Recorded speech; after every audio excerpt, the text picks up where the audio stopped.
एक बार देखे तो सही लड़का और घर बार कैसा है।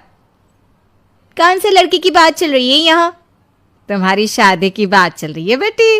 अब तुम्हारी शादी की उम्र हो रही है तो लड़का तो देखना पड़ेगा ना। उफ़ो, मुझे अभी नहीं करनी शादी वादी। ये तो मेरे खेलने कूदने के दिन है। बहुत खेल कूद ली तुम। अब घर के काम धाम सीखने की कोशिश करो, समझी। ससुराल जाकर हमारी नाक मत कटवा देना।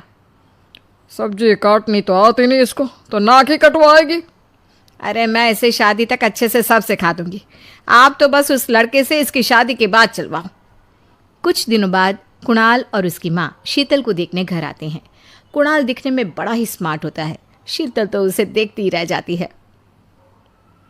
देखो जी, हमारी कोई डिमांड तो है नहीं, बस हम चाहते हैं कि लड़की घरेलू हो, घर के सारे कामकाज संभाल ले। अब आपके परिवार में तो बस 3 ही लोग हैं, पर हमारा तो खूब भरा पूरा परिवार है।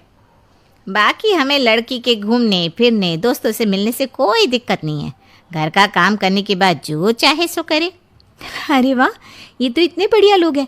लड़का भी इतना स्मार्ट है और ऊपर से इन्हें मेरे घूमने फिरने से भी कोई दिक्कत नहीं है। हे भगवान, तूने तो बिना मांगे ही मुझे सब दे दिया। बताओ जी, और क्या चाहिए हमें। हमारी तरफ से तो रिश्ता पक्का है जी। बस फिर तो हंसी खुशी शीतल और कुणाल की शादी हो जाती है।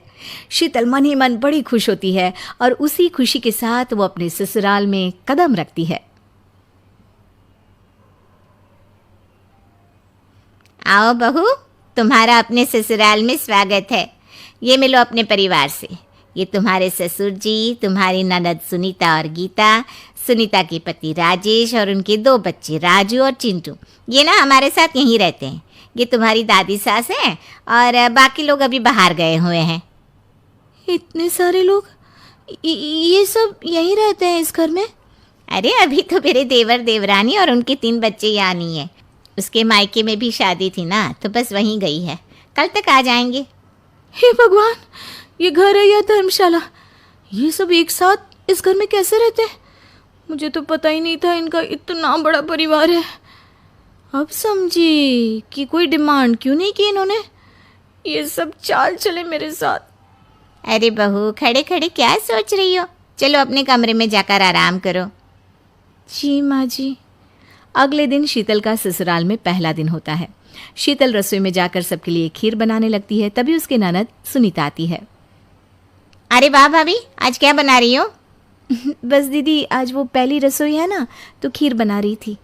अरे भाभी, ये खीर वे रहने दो। घर में 4 लोगों को शुगर है और कुछ लोग मीठा ही नहीं खाते। आप ना सीधा खाना ही बना दो। क्या फ़र्क पड़ता है, मीठा बने या नमकीन, बस बहू के हाथ की पहली रसोई होनी चाहिए ना। जी दीदी, तो फिर मैं खाना ही बना देती हूँ। आप बता दो खाने में क्या बनेगा। बस सिंपल सी कोई सब्जी बना दो, जैसे आलू गोभी या आलू मटर, और उसके साथ रोटियाँ सेक दो। हमारे परिवार में अब तुम्हें मिलाकर पूरे 20 लोग हो गए हैं। 15 बड़े और 5 बच्चे। बड़ों की 6-6 और बच्चों की 2-2 के हिसाब से रोटी बना देना। चलो मैं चलती हूँ, सब देख लेना। हाँ, बड़ों की 6-6 रोटी मतलब कि 15 लोगों की 90 रोटियाँ, और बच्चों की 2-2 रोटी मतलब 5 बच्चों की 10 रोटियाँ। 90 और 10 मतलब कुल मिलाकर 100 रोटियाँ।